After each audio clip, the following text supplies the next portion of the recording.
یہ اعتقاد رکھنا کیسا ہے کہ ائمہ معصومین علیہم آنے واحد میں متعدد مقامات پر حاضر ہونا واجب ہے یا جائز ہے، اور کیا ان کے حاضر ناظر ہونے کی وجہ ان کے ارواح کی لطافت ہے یا ان کے ابدان کی نورانیت ہے؟ میرے عزیزوں، میرے بزرگوں، میرے بھائیوں، یاد رکھو، ایک ہوتے رٹے رٹائے الفاظ، ایک ہوتے الفاظ کے معنی۔ لفظوں کو رٹ لینا بڑا آسان ہوتا ہے، اور ان کے مطالب و معنی پہ غور کر کے سمجھنا اور سمجھنے کے بعد ان کی تصدیق یا تردید کرنا یہ بڑا مشکل کام ہوتا ہے۔ ہم خدا کو حاضر و ناظر کہتے ہیں، عام لفظوں میں یہی لوگ کہتے ہیں ائمہ اہل بیت بھی ہر جگہ حاضر و ناظر ہیں، لیکن دیکھنا یہ ہے کہ خدا کے حاضر و ناظر ہونے کے معنی کیا ہیں؟ خدا کے حاضر و ناظر ہونے کے معنی یہ ہیں کہ خدا کا نہ کوئی بدن ہے، نہ کوئی خدا کا جسم ہے، نہ وہ مکان کا محتاج ہے، وہ نہ زمان کا محتاج ہے۔ خدا کے حاضر و ناظر ہونے کا معنی یہ ہے کہ کائنات ارضی و سماوی ہر شے خدا کے علم میں ہے، کائنات کا کوئی ذرہ خدا کے علم سے غائب نہیں ہے۔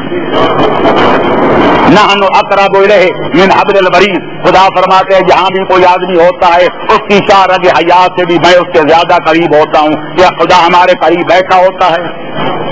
ہم کھڑے ہوتے ہیں تو خدا کھڑا ہوتا ہے، تو مطلب یہ ہوگا کہ ہماری شارگ حیات سے زیادہ قریب ہے، یعنی علمی طور پر، احاطی طور پر، فضل و کمال کے طور پر کوئی کائنات کا ذرہ خدا کی قدرت سے، خدا کے علم سے خارج نہیں ہے۔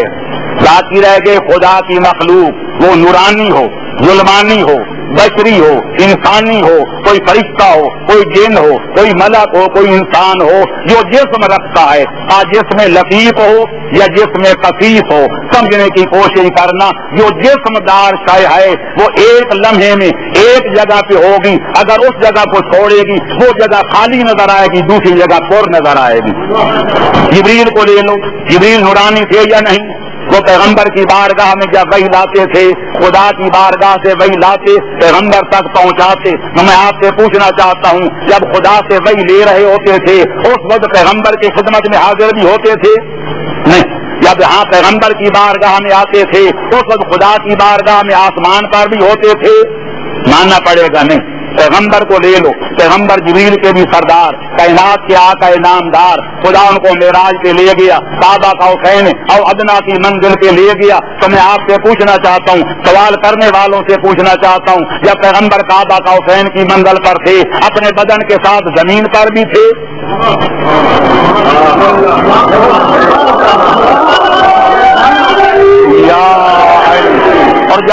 اور جب کعبہ قوسین اور ادنا کی منزلوں کی سیر کر کے، عالم بالا کی سیاحت کر کے، ملکوت سماوی پھر کے، جنت و جہنم اپنی آنکھوں سے دیکھ کے جب واپس آئے تو جب زمین پہ آئے تو پھر اسی بدن کے ساتھ آسمانوں پر بھی تھے؟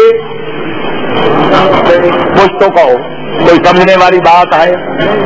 نہیں۔ تو پھر ماننا پڑے گا۔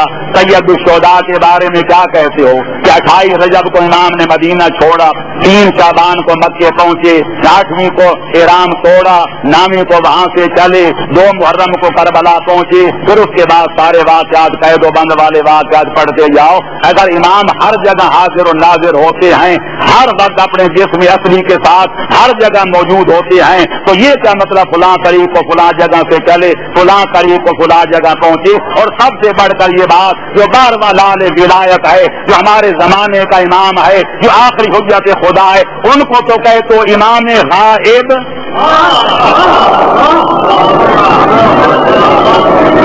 اگر ہر جگہ حاضر ہیں تو پھر غائب کیوں کہتے ہو؟ اور اگر غائب ہے تو پھر حاضر کا کیا معنی؟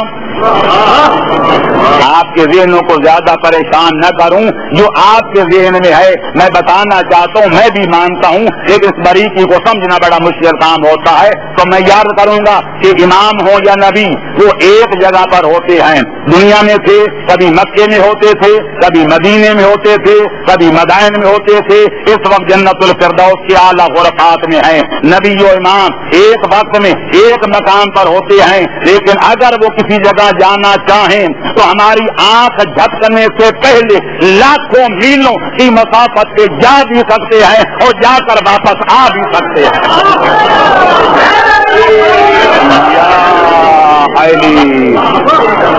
لیکن اس کا علمی تجزیہ کرو گے تو جب جائیں گے تو یہ جگہ خالی نظر آئے گی، جب واپس آئیں گے تو وہ جگہ خالی نظر آئے گی۔ حیدر قرار جناب سلمان محمدی کا انتقال ہوتا ہے مدائن میں، حیدر قرار ہے مدینے میں۔ جب انتقال ہوا مولا علی مدینے میں، جناب سلمان مدائن میں، لیکن لوگوں نے چشم زدن میں دیکھا کہ مدینے والا امام مدائن پہنچتا ہے، جناب سلمان محمدی کا غسل و کفن دیتا ہے، نماز جنازہ پڑھاتا ہے، دوسرے لمحے لوگ دیکھتے ہیں کہ مولا پھر مدینے میں ہے، مولا پھر مدینے میں ہے۔ کیا تھا؟ ہزاروں میلوں کی مسافت چشم زدن میں مدینے کو چھوڑا، مدائن پہنچے، غسل و کفن دیا، پھر اجاز امامت تو مولا پھر مدینے پہنچ گئے۔ وہ چشم زدن میں ہزاروں میلوں کی مسافت کر کے جہاں جانا چاہیں جا سکتے ہیں، یا واپس آنا چاہیں واپس آ سکتے ہیں، لیکن پھر بھی ایک وقت میں ایک جگہ پر ہوں گے۔ یا مدینے میں تھے تو مدائن خالی تھا، یا مدائن میں گئے تو مدینہ خالی تھا، یا واپس مدینے آئے تو مدائن خالی تھا۔ میں نے یہی کہا ہے اور آپ کی عقل بھی یہی کہے گی کہ ہر وقت ہر جگہ حاضر ہونا یہ صرف خالق کی صفت ہے کہ وہ جسم نہیں رکھتا۔ جو جسم والی چیز ہے وہ ایک آن میں ایک جگہ ہوگی، جب اس آن میں اس جگہ کو چھوڑے گی دوسری جگہ پر نظر آئے گی، جب اس کو چھوڑے گی وہ خالی نظر آئے گی، دوسری جگہ پر نظر آئے گی۔ لیکن وہ چونکہ ان کا آنا جانا اتنا جلدی ہوتا ہے کہ ہم سمجھ نہیں پاتے کہ یہاں کب تھے، وہاں کب تھے، وہاں کب تھے، یہاں کب تھے۔ یا علی اللہم صلی علی محمد وعلی محمد۔ ماشاء اللہ، کل آپ نے فرمایا تھا کہ کوئی بھی صاحب وجود آنے واحد میں امکن متعدد میں حاضر نہیں ہو سکتا، تو فرمائیے شیطان لعین آنے واحد میں ہر جگہ کیسے پہنچ جاتا ہے کہ لوگوں کو گمراہ کرتا ہے۔ کاش کہ آپ کو یہ پتا ہوتا کہ شیطان ایک نہیں لاکھوں کروڑوں ہیں، تو پھر یہ اعتراض نہ کرتے۔ ایک شیطان ہے وہ جس طرح ہمارا بابا آدم ایک تھا کہ باقی ساری اولاد آدم سے کائنات چھلک رہی ہے، شیطان بھی بڑا شیطان ایک تھا کہ شیاطین سے دنیا چھلک رہی ہے۔ شیاطین قرآن میں بار بار لفظ شیاطین آیا ہے، ان شیاطین لیوحون الی اولیاءہم، کہ شیطان اپنے ولیوں کو وحیاں کرتے ہیں۔ تو لہذا شیطان جو بڑا شیطان ہے وہ بڑے بڑوں کو گمراہ کرنے کے لیے جاتا ہے کہ چھوٹوں کو گمراہ کرنے کے لیے اس کے بچونڈے جاتے ہیں۔ ایک شیطان ہر جگہ نہیں جاتا، لہذا یہ آپ ذہن میں رکھ لیں کہ شیطان بھی جاتا ہے تو ایک جگہ جاتا ہے، دوسری جگہ اس کے چیلے چانٹے جاتے ہیں۔ کہ شیطان بھی دو ہوتے ہیں، من الجنۃ والناس، جو بھی لوگوں کے دلوں میں وسوسہ ڈالے اور حق سے ہٹائے اور باطل کی طرف لے جائے اس کو شیطان سمجھو، کا انسانی لباس میں آ جائے یا جنوں کی شکل میں آ جائے۔ کہ کل کلام کوئی اور بھی اعتراض نہ کر دے، اس کی پیش بندی بھی پہلے کرتا جاؤں، ہو سکتا ہے کل یہ صاحب پھر ایک کٹ بھیج دیں۔ یہ آپ نے کل فرمایا تھا کہ ایک جسم ایک وقت میں ایک جگہ پر ہوتا ہے، تو ملک الموت جس طرح ہماری روحیں قبض کرنے کے لیے ایک آن میں لاکھوں جگہ پہنچ جاتا ہے، کہ ایک یہاں مر رہا ہے، ایک وہاں مر رہا ہے، کوئی اس ملک میں کوئی اس ملک میں، ایک آن میں ہزاروں لوگ مر جاتے ہیں، تو ملک الموت ہر جگہ پہنچ سکتا ہے تو امام کیوں نہیں ہو سکتا؟ تو اس کا جواب یہ کہ ملک الموت بھی ایک نہیں ہے، بلکہ ملک الموت اس محکمے کا سربراہ ہے جن کا کام لوگوں کی روحیں قبض کرنا ہے، اس کے ماتحت لاکھوں کروڑوں کی فوج پر موجود ہے۔ اور اگر یقین نہ آئے تو صحیفہ کاملہ کی وہ دعا پڑھ لینا جس میں امام زین العابدین نے فرشتوں پر درود و سلام بھیجا ہے، تو فرماتے ہیں اللہم صلی علی ملک الموت و آوان، والے ملک الموت پہ رحمت نازل کر، اور اس کے معاونین پر موت جو رحمت نازل کر۔